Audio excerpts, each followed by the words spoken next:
안녕하세요. 생방송 법률상담 전혜원입니다. 계속해서 여러분의 억울하고 답답한 법률 고민 박영주 변호사님 그리고 박준철 변호사님과 함께 해결해 드리겠습니다.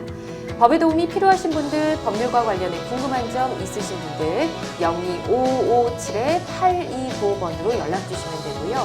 법률방송 홈페이지에 접속하신 후 법률 상담을 통해 고민 남겨주셔도 됩니다. 방송을 통해서 무료로 변호사님과 직접 상담하실 수가 있습니다. 또 유튜브를 통해서 지금 실시간으로 함께 방송되고 있으니까 여러분 많은 시청 부탁드리면서 유튜브를 통한 소통 창구도 함께 열어두겠습니다. 자, 먼저 접수된 상담부터 미리 살펴보도록 할게요. 서류상으로만 이사, 전세금 받기 위해 전출 신고해도 될까? 회식 자리에서 일어난 폭행, 맞고만 있었는데 쌍방? 임대한 집이 성매매 업소, 다시 이사 갈 수 있을까? 알몸 찍은 드론 촬영, 촬영자 처벌은? 네, 다양한 분야의 상담이 접수가 됐고요. 잠시 후 변호사님들과 함께 속 시원한 해결책 찾아보도록 하겠습니다. 여러분께서도 어떤 해결책들이 나올지 계속해서 함께 지켜봐 주시고요. 자, 저희는 상담 기다리는 동안 알쏭달쏭 법률 Yes or No 시작해 보도록 하겠습니다. 자, 오늘 법률 문제는요. 택시 합승은 불법이다? 입니다. 같은 방향으로 가는 손님들끼리 함께 타는 걸 보통 합승이라고 하죠. 어릴 때 택시 합승 있었던 것 같은데 요즘은 좀 많이 못 본 것 같거든요. 자, 일단 저는요, 잘 모르겠지만 불법이다. O의 손을 들어보도록 할게요. 자, 두 분께 질문 드립니다. 택시 합승은 불법이다. OX판 들어주시기 바랍니다. 네, 먼저 박영주 변호사님 볼까요? 저는 세모 하겠습니다. 세모 들어주셨고 박준철 변호사님은 네, X 들어주셨군요. 알겠습니다. 이유를 한 번씩 좀 들어보도록 할게요. 박영주 변호사님 세모, 왜 세모 드셨을까요? 예, 원칙적으로는 택시 합승은 불법이라고 보고 있는데요. 네. 우선 택시 발전법에 따르면 택시 운수 종사자가 해서는 안 되는 행위에 택시 합승도 포함이 됩니다. 아, 그렇군요. 그래서 택시 합승을 하다가 적발이 됐을 경우에 네. 위반 행위 3번이면 택시 면허가 취소되는 삼진 아웃제도 적용이 되거든요. 그래서 그 택시 운수 종사자가 해서는 안 되는 3가지 행위가 네. 합승하는 행위, 그리고 부당한 운임 또는 요금을 받는 행위, 네. 그리고 정당한 사유 없이 승차를 거부하거나 중도 내리게 하는 행위, 이렇게 되어 있기 때문에 네. 원칙적으로 저는 택시 합승은 불법이라고 보고요. 그리고 사실 택시 합승은 단 한 차례만 걸려도 최대 6개월까지 자격 정지를 받을 수가 있는데요. 네. 그런데 제가 세모를 든 이유는 이제 승객이 원하는 경우에는 불법이 아니기 때문에, 그리고 현행법으로 그렇군요. 금지하는 경우는 택시기사가 승객의 허락 없이 합승하는 경우를 말하고 있기 때문에 네. 예, 세모를 골랐습니다. 승객이 원하는 경우에는 또 이게 가능한 부분이군요. 알겠습니다. 자, 박준철 변호사님은 확실하게 X를 네. 들어주셨잖아요. 네. 네. 저도 사실은 이제 세모에 가깝긴 한데요. 예. 이제 그 X를 든 이유가 택시 합승이 이제 37년 만에 부분적으로는 허용이 되었기 때문에 그래요? 네. X를 들었습니다. 지난해 6월 이제 설립된 자발적 택시 합승 중개 플랫폼 코나투스에 이른바 예. 반반 택시가 바로 허용 대상인데요. 네. 택시 잡기가 힘든 이제 심야 시간에 특정 지역에 한해서 합승 서비스를 제공할 수 있게 된 것입니다. 앱을 통해 이제 합승 의사를 밝힌 경우에는 이제 밝힌 경우에 하나여서 예. 합승 시간은 또 10시부터 4시 사이 그 심야 시간이어야 합니다. 그리고 지역도 이제 택시를 잡기가 어려운 네. 강남, 서초, 종로, 중구 등의 지역으로 제한되고는 있습니다. 반반 택시가 네. 등장을 했군요. 알겠습니다. 자, 합승이 허용이 된다 하면 제일 걱정되는 부분이 좀 안전 문제이지 않을까 싶은데요. 이 부분은 어떻게 해결이 될까요? 사실 그 택시 합승이 37년 전에 금지가 되었던 이유도 바로 그 안전 문제 때문이었고요.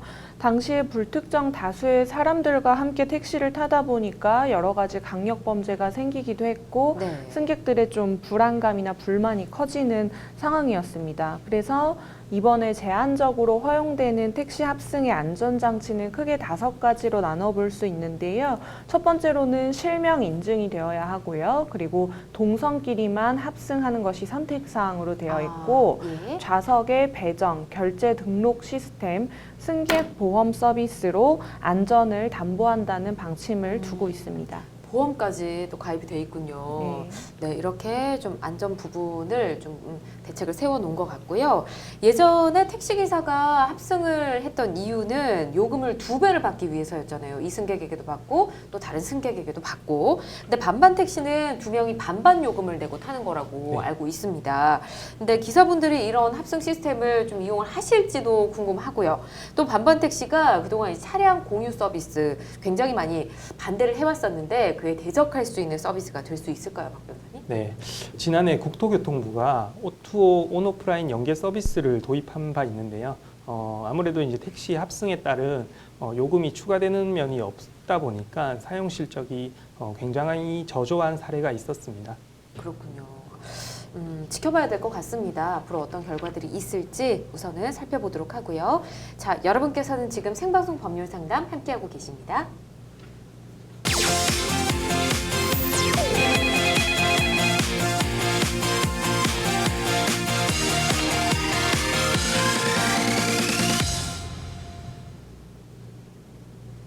법률적인 문제로 고민 있으신 분들 주저하지 마시고 전화 주시기 바랍니다. 02557-8295번 연락 주시면 되고요.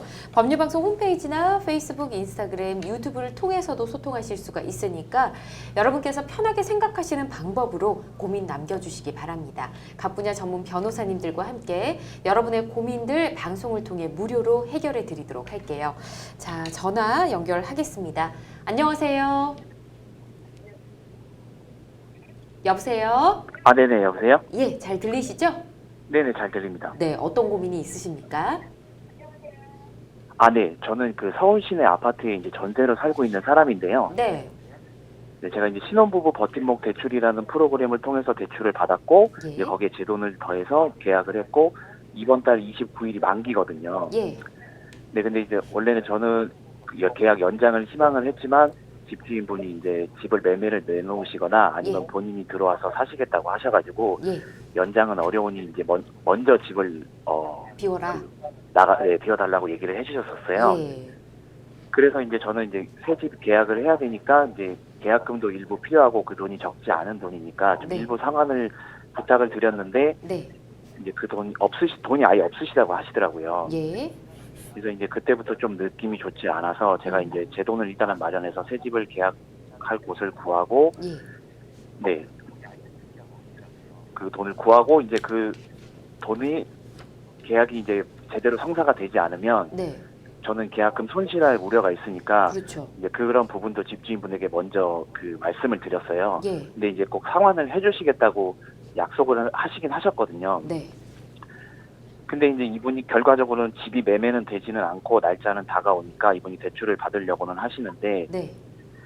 그 알아보니 본인이 또 대출이 안 되신대요. 신용 대출도 안 되시고 그래요. 전세금 반환 대출도 한도가 안 돼서 그거를 네. 다 반환해주지 못하시는 상황이 되는 거죠. 음, 그래서 이제 저는 이 돈을 돌려받지 못하면 제가 이제 궁금한 게 3가지가 있는데 예, 첫 번째는 제가 이 돈을 돌려받지 못하면 새 집에 걸어놓은 계약금과 제가 그 은행이 대출을 갚지 못하면 그거에 대한 연체 이자가 저에게 발생하더라고요. 예, 그래서 이런 것들을 추후에 소송으로 보상 받을 수 있는지가 이제 첫 번째로 궁금하고요. 예, 그 두 번째는 그 이분이 집담보로 대출을 받을 수가 있는데 집담보 대출을 받으려면 이제 제가 전출을 하고 본인이 이 집으로 다시 전입 신고를 해서 서류상으로만 예, 그런 상태에서 이제 대출을 해야 그 대출이 가능하다고 하는데 네. 돈도 받지 않은 상태에서 제가 전출 신고를 해도 되는지 네 이제 그게 그리고요? 궁금하고 마지막으로는 이제 알아보니까 제가 임차권 등기 명령이라는 신청이 있더라고요. 예. 그거를 신청을 하고 전출을 하는 건 어떤지 네, 이렇게 3가지가 좀 궁금합니다. 아유, 정말 고민 많으시겠습니다. 이제 정말 다양하게 고민을 하셔서 여러 가지 방안 생각하셨는데 법적으로 어쨌든 보호를 받으셔야 되는 입장이기 때문에 저희도 꼼꼼히 좀 살펴보도록 할게요. 집주인분이 조금 일단 야속하네요. 네. 네, 박영주 변호사님 풀어주시죠. 네, 안녕하세요. 박영주 변호사입니다. 네, 상담자님 잘 들리세요? 네네, 잘 들립니다. 예. 네네. 우선은 그 지금 새 집에 계약금 걸어놨다. 이거는 지금 현재 집주인분이 알고 계신가요? 네네, 알고 있습니다. 제가 그때 당시에 전화상으로도 통화를 했고 네. 제가 문자로도 보내드렸어요. 아, 그 문자가 문자 메시지를 남아 제가 가지고 있어요? 있습니다. 네네. 예, 그리고 지금 그 전세금도 대출 받아서 전세금 내셨던 건데 연체 이자도 발생하신다는 거죠? 네네. 그것도 제가 집주인분께는 말씀드렸어요. 아, 다 알고 계세요. 네네. 그러니까 이게 처음에는 네. 다 날짜 맞춰서 주신다고는 약속은 하셨었거든요. 네. 그래서 지금 그 우선은 그 집주인이 갱신을 거부하고 이제 계약 종료하겠다고 했던 부분과 그리고 집주인이 새 집에 계약금 지급한 것과 연체이자 발생한다라는 걸 알고 있다라는 부분은 좀 증거를 가지고 계셔야 될 것 같고요. 네네. 사실은 뭐 내용 증명 같은 걸로 하는 게 일반적으로 좀 확실한 방법이지만 내용 증명을 보낼 상황이 아니라고 하신다면 문자 메시지나 통화 녹음 같은 거는 가지고 계셔야 돼요. 아, 네. 내용 증명은 제가 저번 주에 보냈습니다. 아, 그 보내셨어요? 그 내용에 계약금하고 연체이자 부분도 적시하셨어요? 네네. 예, 이 나중에 이제 전세금 반환받지 못하면 소송을 하셔야 되는데 네네. 그 소송을 하실 때 보통 이제 손해배상 청구도 같이 하게 되거든요. 네네. 근데 그 계약금을 그 전세금을 돌려주기로 해놓고 돌려주지 네네. 않았다. 그 계약 위반으로 인한 손해배상 청구를 할 때는 이제 뭐 통상손해와 특별손해라는 게 있는데요.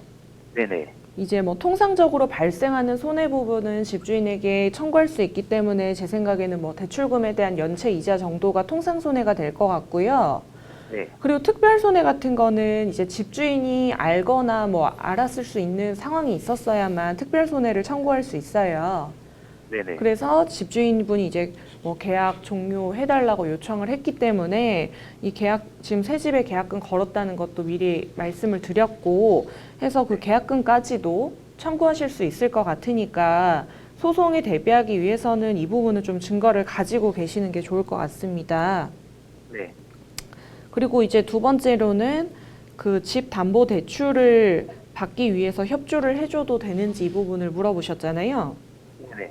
근데 그 원래는 이제 처음에 임대차 계약 체결하셨을 때 확정일자 받으시고 주민등록 이전도 해두신 거죠. 네네네. 근데 이렇게 하는 이유가 이제 주택임대차보호법에 따라서 대항력이나 뭐 최우선 면제 이런 걸 받기 위해서 그 해두신 거잖아요. 네네. 근데 이 세 개 중에 하나만 없어져도 이제 대항력을 잃기 때문에 나중에 뭐 경매가 들어간다거나 했을 때 보호를 받으실 수가 없어요. 아, 네. 그래서 뭐 집 담보 대출을 받기 위해서 협조를 해줘야 되는지 여부는 만약에 그런 협조를 해주셨을 때 이런 위험 부담이 있다는 거는 아셔야 되고요. 그리고 네. 그 임차권 등기 명령 말씀하셨는데 네. 그 임차권 등기 명령 그 제도 자체가 이제 그 보증금을 반환받지 못한 상태에서 이사를 가야 할 때 마련된 제도거든요. 네네. 그래서 지금 이사는 가야 되는데 전세금을 못 받았다 하시면 임차권 등기 명령 신청하시고 이사 가시는 거는 괜찮아요. 아, 네네. 그래서 임차권 등기 명령만 되어 있으면 사실은 뭐 확정일자 주민등록 이전하신 거랑 동일한 효력이 있거든요. 아, 네네. 그래서 우선은 임차권 등기하시고 나가는 건 괜찮으시고요. 그 주택임대차 분쟁조정위원회라는 게 있거든요. 네. 그래서 지금 계속 해결책이 마련이 되지 않으면 그 주택임대차 분쟁조정위원회에 조정 신청하시는 것도 한번 알아보시는 게 좋을 것 같아요. 아, 네. 그러면 그 임대차 등기명령 신청은 제가 아직 계약 만료 전인데 네. 신청을 할 수가 있나요? 네? 지금도 네, 신청을 할 수가 있나요? 지금이 이사 가기 전인데 네. 임차권 등기 명령 신청할 수 있는지 지금 질문을 주신 것 같습니다. 아, 이사하신 날짜가 언젠가요? 저 7월 29일이 계약 만료 예정입니다. 7월 29일이요? 네네. 네, 그 임차권 등기를 하고 이사를 가셔야 되기 때문에 아, 지금 그 뭐 신청을 하셔도 기간이 걸리잖아요. 네네. 그래서 미리 신청을 하시고 나가시는 게 좋습니다. 미리 신청을 하셔야 돼요. 아, 네. 알겠습니다. 네. 지금 그러면 임차권 등기 명령을 해 놓으면 이사도 가도 되고 주민등록도 옮겨도 되는 네, 건가요? 네. 다 해도 됩니다. 그렇군요. 자, 또 궁금하신 점은 없으신가요? 그럼 아까 그 특별 보상 얘기를 하셨는데 네. 제가 이번 달에 또 그 아파트를 분양을 받은 게 있어요. 예. 근데 이제 그 계약금도 제가 그 집주인분한테 보증금을 받아야 저도 계약을 할 수 있거든요. 근데 그 돈을 못 받으면 저는 아파트 청약의 기회도 상실하게 되는 거니까 그런 부분도 미리 이제 집주인분에게 알려주는 게 좋겠네요. 그 지금 전세금으로 새 집에 계약금을 뭐 내시고 거기에 이제 전세금을 내신다고 아까 말씀을 하셨잖아요. 네네. 근데 그거 말고 청약을 받은 또, 집에 대한 계약금도 내신다는 거예요? 네, 또 그 공교롭게 날짜가 겹쳐가지고 글쎄요, 이거는 사실은 이제 특별 손해라는 거는 그 집주인이 알았는지 몰랐는지도 중요하지만 인과관계라는 게 있어요. 네네. 그래서 인과관계가 있는 손해인지 그 부분을 또 법원에서 판단을 하게 되는데 실제로 그거는 뭐 그 지급하시는 날짜라든지 금액이라든지 이런 것에 따라서 판사님이 판단을 하실 거예요. 네, 알겠습니다. 네네. 근데 뭐가 됐든 특별 손해가 되기 때문에 우선은 집주인분에게 고지는 해두시는 게 좋아요. 아, 네네. 알겠습니다. 감사합니다. 네. 네. 지금 전세 자금 때문에 고민이 많으신데 우선 집주인분에게 모든 내용을 다 전달하시고 또 자료가 남는 게 좋잖아요. 그러니까 예. 문자 등이나 이런 메시지로 형태로 남겨두시는 게 좋겠습니다. 아니면 뭐 전화 통화했을 때 녹음을 하시던지 그래서 모든 자료를 남겨두시고 말씀해주신 대로 하나씩 진행을 해보시길 바랄게요. 자, 절대 손해는 안 입으셨으면 좋겠습니다.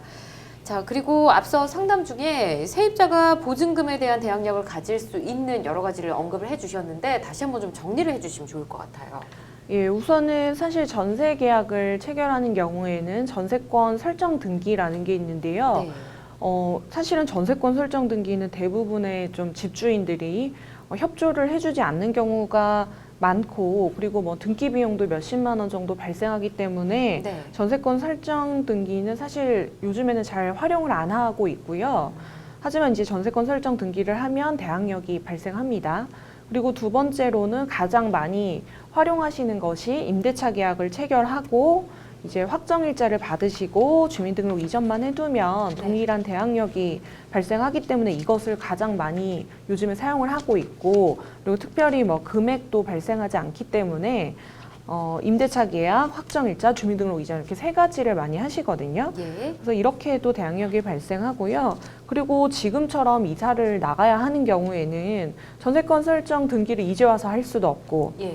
그렇다고 이사를 나가면 주민등록 이전이 되기 때문에 대항력을 상실하게 되고 해서 고민을 많이 하십니다. 그래서 이렇게 되는 경우에는 이제 임차권 등기를 하고 이사를 가는 방법이 있는데요. 예. 이렇게 크게 세 가지를 알아두시면 될 것 같고요. 우선 이 세 개 중에는 사실 가장 편하고 돈이 안 드는 방법은 두 번째, 확정일자하고 주민등록 이전하는 방법이기 때문에 네. 이것만 잘 기억해 두셔도 될 것 같습니다. 알겠습니다. 자, 확정일자 받을 때 또 하나 헷갈리는 부분이 이게 정말 간발의 차이로 뭔가 잘못되는 경우도 있지 않습니까? 예.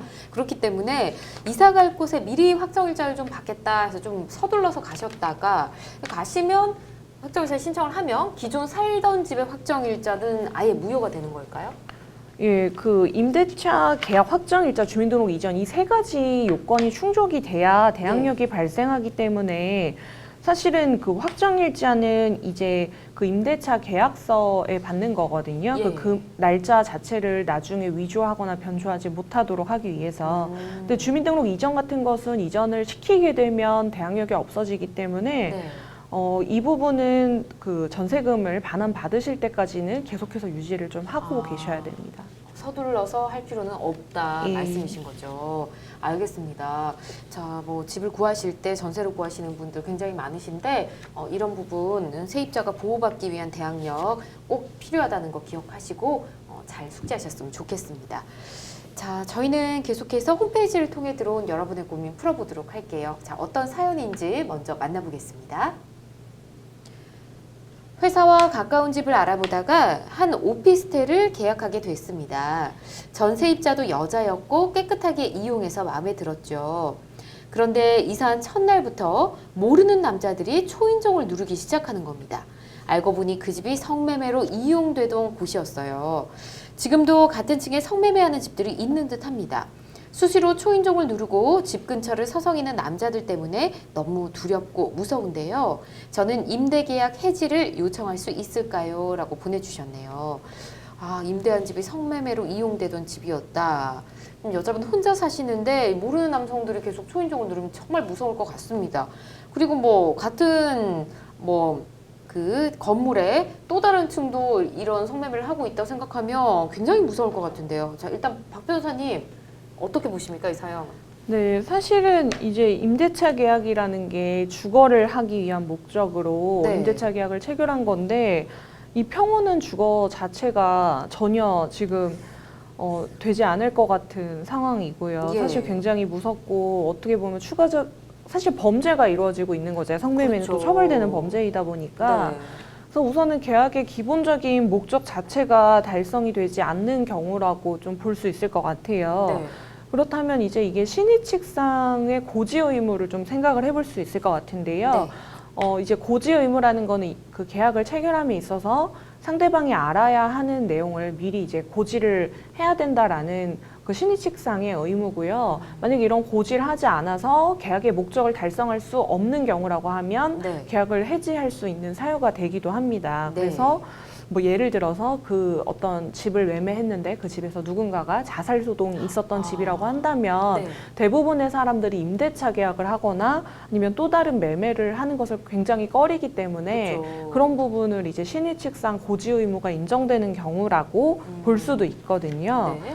그래서 지금 이런 성매매 같은 경우도 제 생각에는 좀 고지 의무 위반으로 인한 계약 해지 같은 거를 좀 생각을 해볼 수 있지 않을까라는 생각이 들고요. 예. 그리고 특히나 뭐 이제 우선 외형상으로는 거주할 수 있는 환경이기는 하겠지만 그 집이나 아니면 그 위에 있는 집이 모두 다 성매매로 이용이 되는 곳이라고 한다면 네.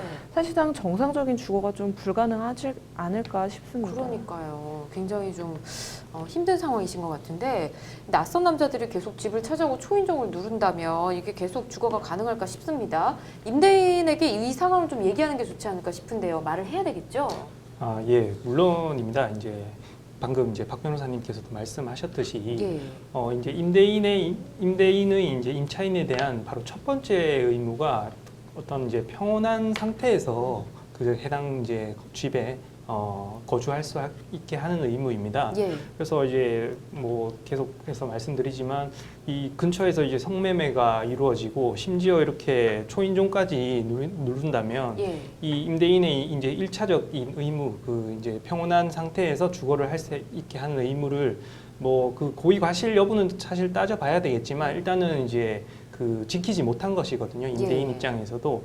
그리고 이제 그 첫 번째로 이제 고의 과실이 있는지 여부를 따져야겠지만 일단은 알린 후에는 어떻게든 이제 임대인이 이런 그 평온한 상태를 유지할 의무가 다시 이제 발생하게 되는 것이죠. 예. 그래서 일단은 임대인으로서는 이제 임차인으로서는 임대인에게 먼저 알리고 임대인이 그 사실을 알았다면 이제 뭐 관할 구청이나 경찰서에 신고한다거나 네. 뭐 이렇게 성매매가 이루어지지 않도록 임대인의 이제 능력과 이제 뭐 어떤 권한의 범위 안에서는 그런 해결할 그 의무가 발생하게 되는 것이니까요. 네. 꼭 임차인으로서는 먼저 이제 임대인에게 이러한 이제 조치를 요구해 달라, 취해 달라, 얘기를 해야겠네요. 요구를 해야 될 것 같습니다. 알겠습니다. 자, 임대인이 뭐 지금 뭐 그 전에 상황을 알았는지 그건 잘 모르겠습니다. 하지만 세입자가 이러이러한 이유로 저는 계약 해지하고 싶습니다. 이렇게 얘기를 한다면 임대인 입장에서는 뭐 곤란하긴 하겠지만 임대 계약 해지 당연히 해줘야 되지 않을까 싶네요. 네, 우선은 사실 임대인의 입장에서 성매매가 이루어지는 걸 알고서도 이야기를 하지 않은 경우라고 한다면 네.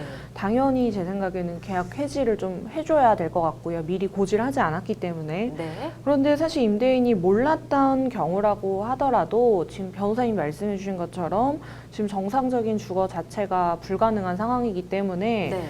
계약의 목적 자체를 좀 달성할 수 없는 경우에 해당하고 그리고 사실은 신의칙으로 보더라도 과연 임차인이 이 사실을 알았더라면 이 계약을 체결했을까라고 생각을 해보면은 사실은 전혀, 그것도 남성도 아닌 여성이 네. 이런 공간에서 계약을 할 이유는 전혀 없을 것 같거든요. 그래서 어느 뭐로 보나 사실은 임대차 계약의 해지가 가능하지 않을까 싶고요. 그런데 사실 문제는 이게 우리가 성매매를 하는 곳인 것 같다라고 하는 게 어떻게 보면 추측이잖아요. 그렇죠. 그렇기 때문에 이게 만약에 모르는 남성이 집을 뭐 초인종을 누르거나 했을 때 그런 부분을 좀 증거를 수집을 해두시는 게 좋을 것 같고요. 예. 그리고 그런 일이 있을 때 사실은 내용 증명, 임대인에게 내용 증명을 보내서 지금 이런 경우가 있었으니까 시정을 요청을 한다든지 예. 뭐 아니면 다른 뭐 증거가 있다라고 한다면 그런 증거 같은 것을 좀 첨부를 해서 좀 임대인에게 알린다든지 이런 것들을 해야 네. 추후에 이제 계약 해지 요청을 했을 때 임차인의 말이 좀 설득력이 있지 않을까 싶습니다. 알겠습니다. 자, 세입자의 경우는 어떻게 보면 다시 또 이사를 가야 되지 않습니까? 그럼 또 비용이 만만치 않게 들 것 같은데 이에 대한 손해배상도 필요할 것 같고, 만약에 임대인도 이 사실을 몰랐다면 임대인도 어떻게 보면 손해본 거나 마찬가지지 않습니까? 세입자와 임대인 손해배상 각각 누구에게 청구를 해야 됩니까? 사실 뭐 세입자 입장에서 먼저 살펴보면 네.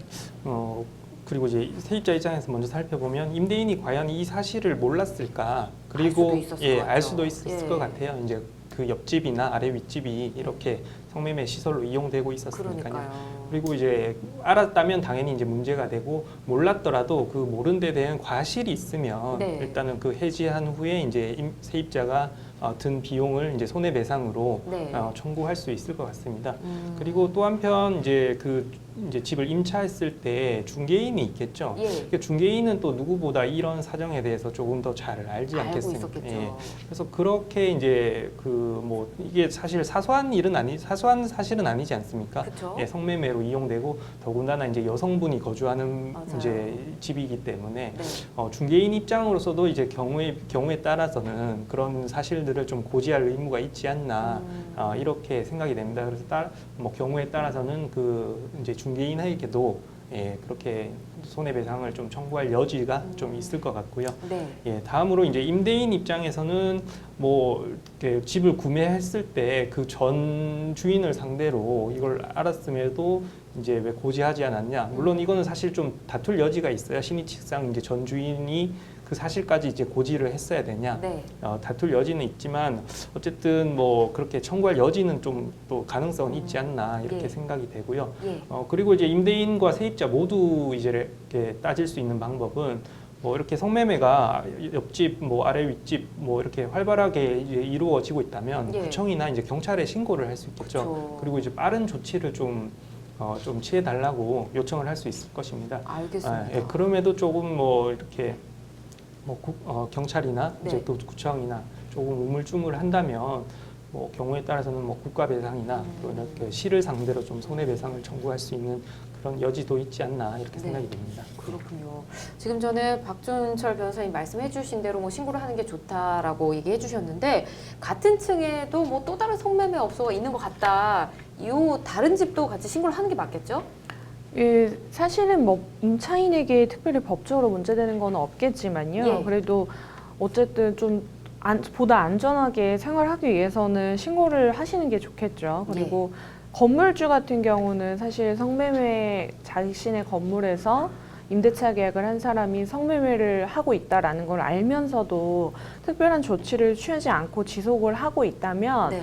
성매매 알선의 방조 혐의로 동일하게 처벌이 될 수 있거든요. 그렇기 때문에 특히나 건물주에게는 신고를 해야 되는 의무가 보다 크다고 할 수 있겠습니다. 알겠습니다. 신고도 하시고 우선 임대인에게 이 상황을 좀 얘기를 해서 해결을 하셨으면 좋겠습니다. 자, 여러분께서는 지금 생방송 법률 상담 함께하고 계십니다.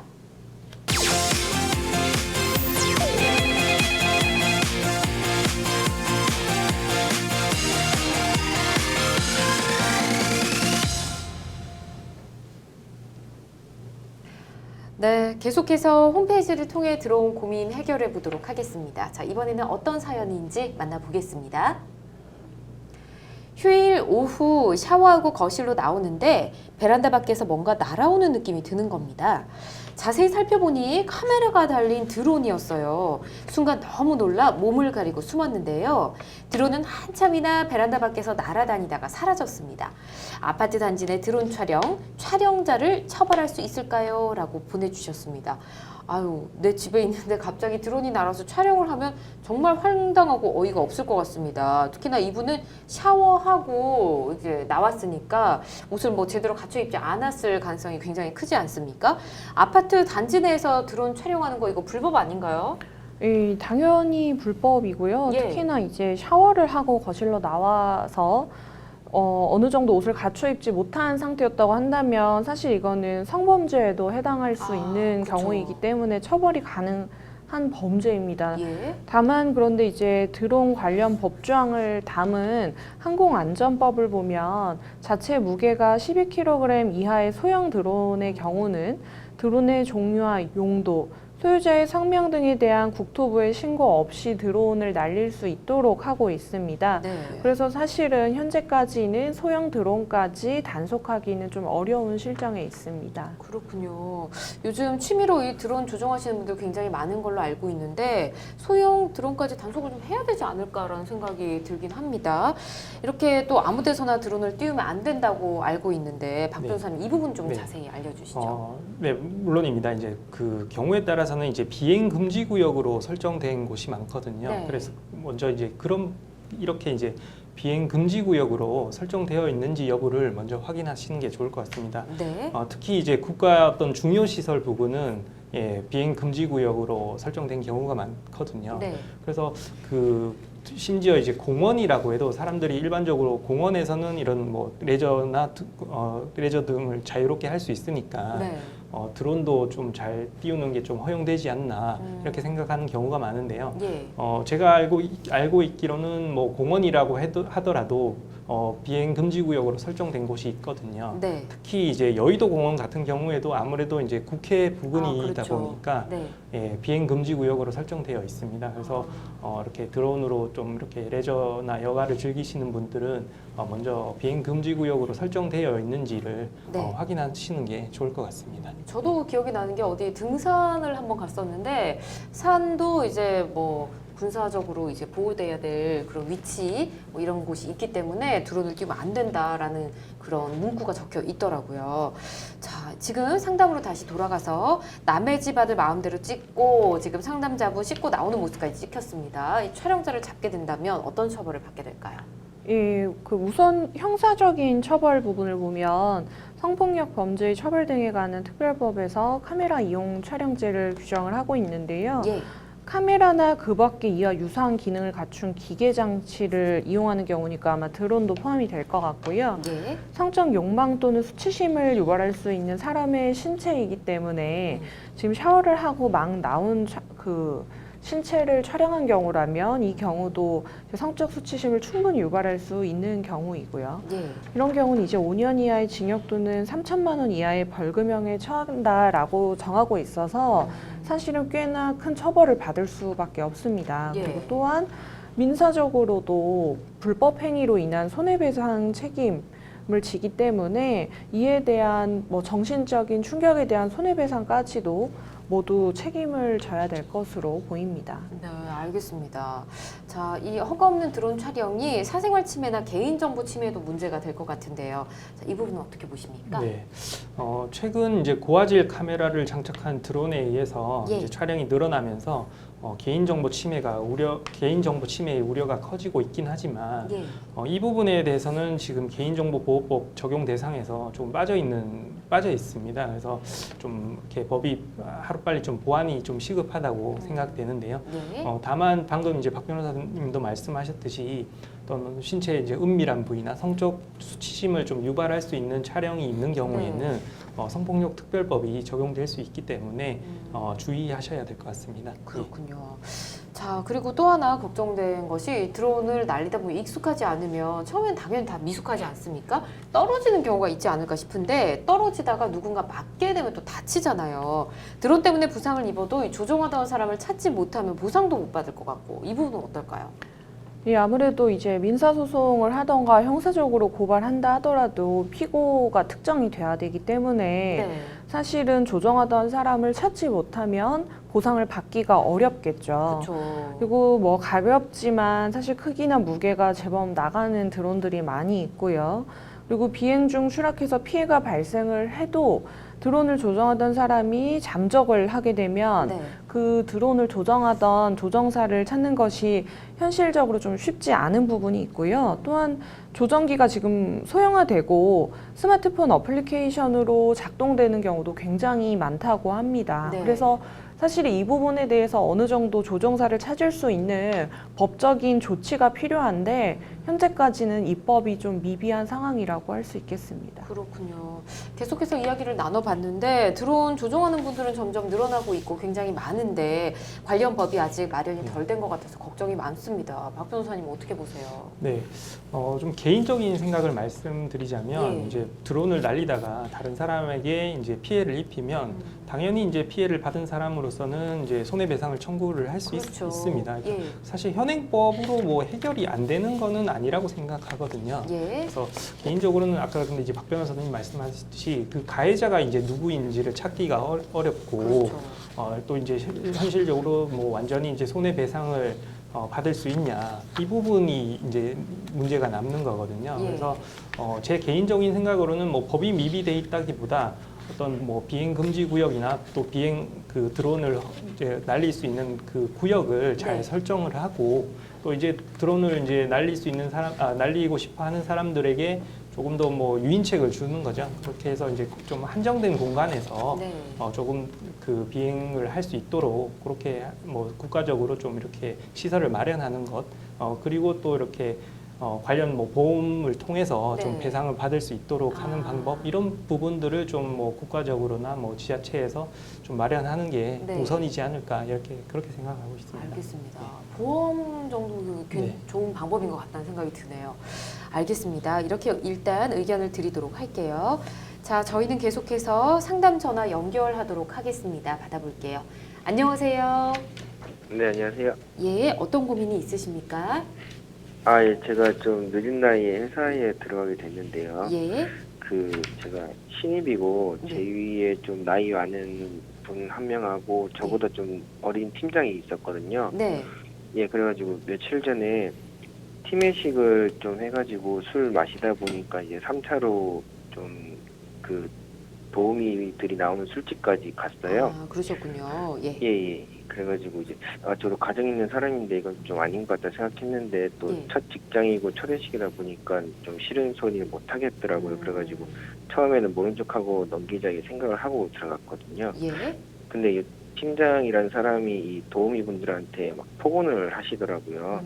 그래가지고 이거는 좀 아니다 싶어가지고 이제 그 팀장한테 한마디 했는데 예, 그러자마자 그 윗사람이 아까 갔던 그 나이 네. 많으신 분이 이제 저를 막 때리는 거예요, 갑자기. 아, 그러셨군요.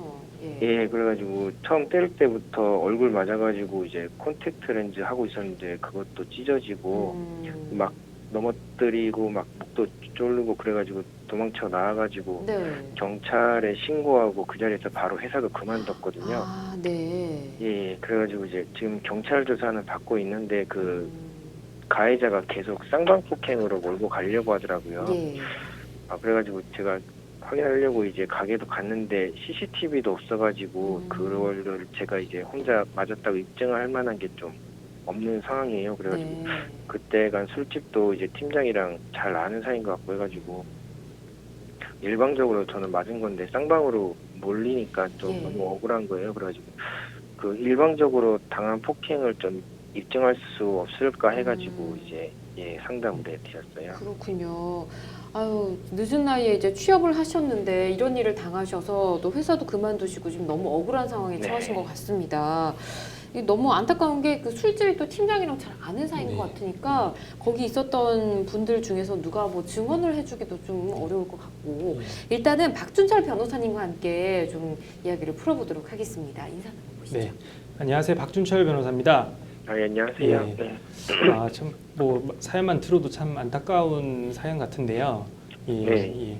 그 저희도 참 실무적으로 이렇게 상담이나 소송을 진행해 보면 이렇게 뭐 그 일방 폭행이 있더라도 이제 경찰이나 뭐 수사 기관에서 이렇게 쌍방 폭행으로 이렇게 몰아가고 이제 처리하는 경우가 왕왕 있습니다.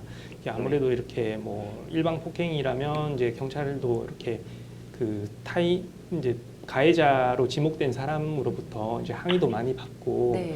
이러다 보니까 이렇게 쌍방 폭행으로 몰아가는 경우가 많은데요. 그래서 뭐 저기 현실적으로 좀 도움을 드릴 수 있는 조언을 좀 드리자면 네. 첫 번째는 아무래도 동석자의 진술을 그 당시의 사건 관계인들 뭐 도우미 분들도 있었을 것이고 뭐 가게 주인이 뭐 저기 저쪽 가해자분과 좀 잘 아는 사이라고 하더라도 일단은 네. 진술을 확보하는 그 시도를 좀 해보셔야 될 것 같습니다. 예. 예. 그리고 이제 나중에 어떻게 뭐 이렇게 법정에서 소송으로 비화됐을 때도 그분들이 이렇게 법정에서 증언도 할 수 있고 그렇지만 그 사건이 있고 난 직후에 그 진술이 상대적으로 신빙성이 높다고 인정될 가능성이 높으니까요. 일단은 그 사건 당시에 동석한 분들이나 아니면 주위에 있었던 분들의 진술을 먼저 확보하는 것이 좋고 또 이제 향후에 그분들의 진술이 달라질 염려가 있으니까 꼭 그 진술서로서 이렇게 남기는 것이 좋을 것 같아요. 예. 예, 나중에 진술이 바뀌더라도 방금 말씀드렸듯이 그 사건이 일어난 직후의 진술이 신빙성이 더 높다고 판단될 여지가 있기 때문에 일단은 뭐 지금 바로 이렇게 진술을 확보하고 진술서로도 남기는 조치를 취하시는 게 일단 좋을 것 같습니다. 예. 그리고 두 번째로는 상대방도 폭행을 당하고 있다고 주장하고 있다면 이 진단서를 아마 제출할 가능성이 높아요. 예. 예. 그래서 나중에 이렇게 경찰에 그 조사를 혹시나 받게 되신다면 상대방이 진단서를 제출했는가 이거를 조금 확인을 해보시고 그리고 이제 그 피해 부위가 어디인지를 또 조금 확인하는 그 이제 방법을 생각해 보시는 거 좋아요. 무슨 말이냐면 그 제가 좀 예전에 이제 진행했던 사건을 하나 예를 들면 그 뭐 비슷한 상황이었습니다. 상대방이 일방적으로 폭행을 해놓고 쌍방 폭행으로 이제 몰아가고 있는 상황이었는데요. 상대방은 지금 그때 당시에 왼쪽 뺨을 한 차례 맞았다고 이렇게 주장을 했는데 정작 진단서를 보면 뭐 왼쪽 뺨에 어떤 철거상이나 그런 상해 부분은 얘기는 없었고 오른쪽 머리 부분에 뭐 상해를 입었다 이렇게 진단서에 이제 기재가 돼 있었습니다. 그래서 진술이랑 상당히 이제 모순되는 그 내용이었죠. 그래서 그 뭐 방금 말씀드렸듯이 진단서를 조금 확인을 하고 상대방 진술은 또 어떤 것인지 확인해서 그 모순점을 조금 좀 확인해 보시는 게 그리고 이제 그 부분을 좀 더 강하게 어필하시는 게 중요하지 않을까 이렇게 생각을 합니다. 그리고 이제 세 번째로는 이제 그 지금 상담해 주시는 분의 측면에서 이제 말씀을 드리면 그 당시 상황을 좀 이렇게 잘 묘사해 두시는 게 좋을 것 같아요. 지금은 바로 전 일이라서 기억이 다 나시지만 나중에는 또 기억이 나지 않을 수 있거든요. 그래서 지금 이렇게 기록으로 뭐 자필로든가 뭐 어떻게 서면으로 그때 상황을 좀 잘 묘사를 해서 그 기록으로 좀 남기시는 게 좋겠고 그 기록을 토대로 나중에 수사기관 등에서 조금 일관되게 그리고 자세하게 진술하시는 게 좋아요.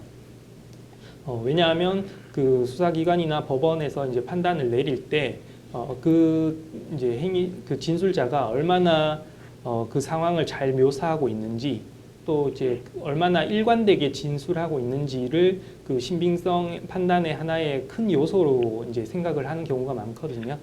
예, 그래서 지금 그 부분에 대해서 잘 기록을 해두시고 그 부분을 바탕으로 조금 일관되게 진술을 하는 것이 좋을 것 같습니다.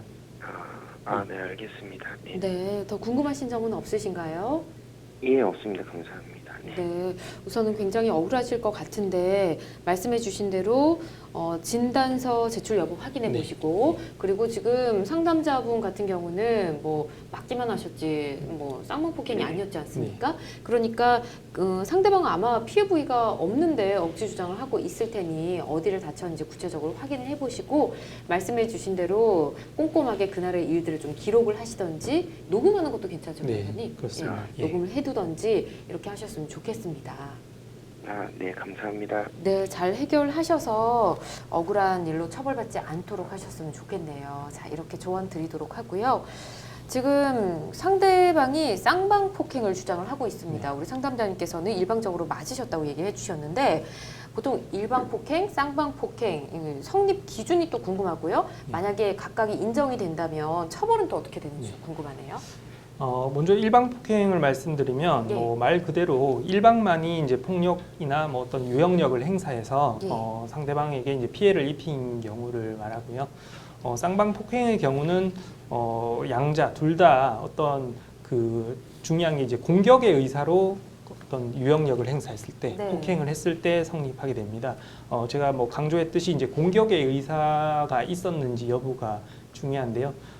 공격의 의사가 있었다면 당연히 이제 쌍방 폭행이 성립되지만 그게 아니라 이제 어떤 방어의 의사였다. 그리고 예. 이제 회피할 의사에서 이제 몸 실갱이가 있었다. 이러면 법적으로는 쌍방 폭행이 아니라 예. 한쪽에게는 이제 폭행이 성립되고 그 방어의 의사가 있었던 사람에게는 정당방위나 이제 긴급 피난이 성립하게 되고 됩니다. 그래서 이 경우는 법적으로 이제 쌍방 폭행과는 엄연히 좀 차이가 있는 부분입니다. 예. 그리고 처벌을 살펴보면 뭐 일방 폭행이라든가 이제 쌍방 폭행이라고 하더라도 어떤 법정형에 있어서의 차이는 없습니다. 아. 법정형은 뭐 동일한 그래요? 이제 기준을 적용받게 되는데 예. 다만 이제 실무적으로 아무래도 이제 일방적으로 폭행을 행사한 경우가 예. 양형의 면에서 조금 더 가중된 처벌을 아. 받게 될 것입니다. 그렇군요. 알겠습니다.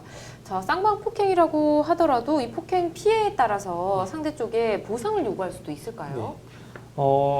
이제 뭐 실무적으로 살펴보면 예. 이제 쌍방 폭행의 경우에는 법원에서 이렇게 이제 손해배상을 양자다 부인하는 경우가 많아요. 왜냐하면 뭐 그래요? 서로 이제 싸움을 했는 것인데 그렇죠. 뭐 굳이 이렇게 뭐 법적으로 배상을 요구하나 양자에게 다 책임이 있다. 네. 뭐 이런 취지인 거죠.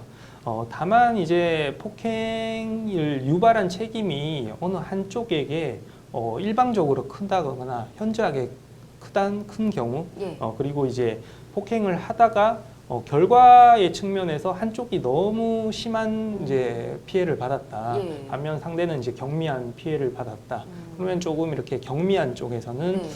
좀 손해배상을 청구할 수 있고 네. 이 경우에는 이제 법원에서도 이렇게 손해배상 책임이 인정되는 경우가 있습니다. 아, 그렇군요. 알겠습니다. 지금 보면 어떻게 직원들이 여럿이 이제 뭐 회식을 했다가 폭행에 가담을 하지 않았지만 옆에서 보고 있었던 네. 사람들 있지 않습니까? 네. 이렇게 폭행을 방조한 다른 직원들 어떤 법적 책임을 물을 수는 없나요? 뭐 단순히 보고만 있었다는 것으로는 조금 방조의 책임까지는 네. 이제 묻기가 어렵지 않나 이렇게 생각이 됩니다. 예. 뭐 우리나라 법에 이렇게 뭐 누구 이제 싸움이 일어났을 경우에 말려야 한다 이런 뭐 의무까지 부과하고 있는 법은 사실 좀 발견하기 어렵거든요. 예. 다만 이렇게 그 상황을 좀 관리 감독할 이제 위치에 있었던 사람은 어떤 뭐 조리상이나 신의칙상 네. 그렇게 싸움을 방지하고 뭐 피해를 확대하는 것을 좀 방지할 어떤 의무가 좀 부여될 경우에 따라 있습니다. 네. 뭐 한 사용자 정도의 위치에 있는 사람은 이제 근로자를 뭐 보호 감독하여야 하니까요. 네. 이제 그래서 그런 경우를 조금 뭐 사용자 입장에서 그런 의무를 조금 뭐 등한시했다면 어떤 뭐 부작위에 의한 뭐 방조 책임 그런 이제 책임이 성립될 여지는 조금 있는 것 같습니다. 그렇군요. 저는 이번 상담 들으면서 아직도 이런 폭행을 하는 회식 자리에서 이런 회사가 있나 싶기도 했는데 뭐 실제 사례에서도 네. 많이 보시나요? 네. 뭐 종종 보죠. 아무래도 뭐 이렇게 뭐 요즘 방금 말씀하셨듯이 뭐 직장 내 괴롭힘 방지법 네네. 뭐 이런 게 좀 제정되기도 하고 통과도 됐는데요. 이게 법이 있는 거랑 또 현실은 아무래도 이제 좀 다르군요. 차이가 있으니까요. 아. 네, 그런 경우도 아직까지 좀 뭐 심심치 않게 있는 것 같습니다. 네, 그렇군요. 참 안타깝습니다. 이런 일 좀 없어졌으면 좋겠는데요. 자, 생방송 법률 상담 어느새 마칠 시간이 됐고요. 방송이 끝나도 상담 접수는 계속됩니다. 각 분야 전문 변호사님들과 함께 무료로 상담받길 원하시는 분들 02557-8295번으로 월요일부터 금요일까지 오전 9시부터 오후 6시 사이에 전화 주시면 됩니다. 그리고 홈페이지, 페이스북, 인스타그램, 유튜브도 열어두고 있으니까 편한 방법으로 고민 남겨주시기 바랍니다.